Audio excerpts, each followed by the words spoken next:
Et si toute notre conception de la liberté pouvait être déduite d'une seule phrase, une phrase que tout le monde connaît? C'est un peu le pari que fait Stéphane Guérez dans son texte « 4 lois de la liberté ». On va décortiquer son raisonnement ensemble, étape par étape, pour voir jusqu'où cette idée peut nous mener. Pour commencer, l'auteur nous lance avec cette citation très forte d'Isaac Asimov. Et ça pose direct la question centrale. Comment on fait pour organiser une société où ce n'est pas la force qui gagne à la fin, mais la logique et le droit? C'est vraiment le point de départ de toute sa réflexion. Alors voilà, tout part d'un principe qu'on a tous entendu 100 fois. Ma liberté s'arrête là où commence celle des autres. A priori, tout le monde est d'accord avec ça. Mais ce qui est fascinant ici, c'est pas tant l'idée de départ, non. C'est ce qui se passe quand on décide de la prendre vraiment en mots. Ok, donc si on accepte cette prémisse, qu'est-ce qui en découle logiquement? Quelles sont les conséquences quasi inévitables? L'auteur nous propose de tirer sur ce fil. Et là, ce n'est plus une question d'opinion, c'est une pure chaîne de déduction.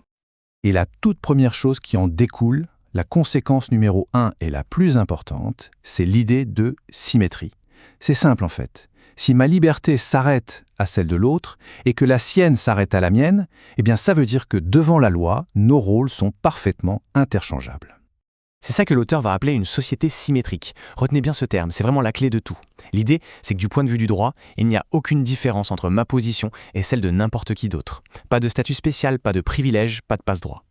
Là, on voit très bien le contraste. D'un côté, on a la société symétrique, tout le monde joue avec les mêmes règles, et de l'autre, ce que l'auteur nomme une société statutaire, une société avec des classes, en quelque sorte. Il donne des exemples très concrets, les fonctionnaires, les élus, les bureaucrates, qui, selon sa logique, ont un statut à part qui vient justement casser cette symétrie fondamentale. Bon, d'accord. La symétrie, c'est la règle du jeu. Mais pour qu'une règle fonctionne dans la vraie vie, il faut bien des outils, n'est-ce pas?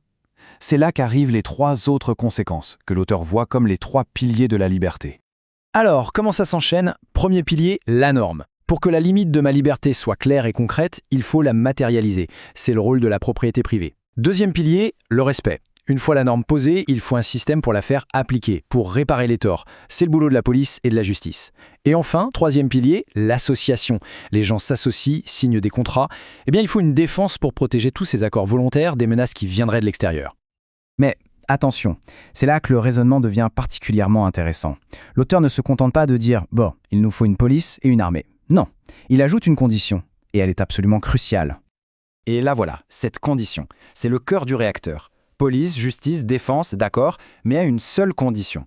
Ne jamais, au grand jamais, violer la première conséquence, c'est-à-dire la règle de symétrie. Autrement dit, les agents de ces institutions ne peuvent pas avoir un statut légal différent des autres. Ils doivent être soumis exactement aux mêmes lois que tout le monde. Alors quand on met tout ça bout à bout, où est-ce que ça nous mène? Eh bien, en assemblant ces 4 conséquences, on arrive à une vision très spécifique du rôle et de la nature de ce qu'on appelle l'État. En gros, l'idée c'est ça. Oui, la liberté a besoin de ces fonctions qu'on dit régaliennes, comme la justice et la défense. C'est une nécessité. Mais, et c'est là que tout se joue, ces fonctions ne sont légitimes que si elles obéissent elles-mêmes aux règles du jeu de la liberté. Elles doivent respecter la symétrie, et donc elles doivent reposer sur un contrat volontaire, exactement comme n'importe quel autre service. Et tout ce raisonnement nous amène à cette question finale, qui est à la fois toute simple et assez vertigineuse.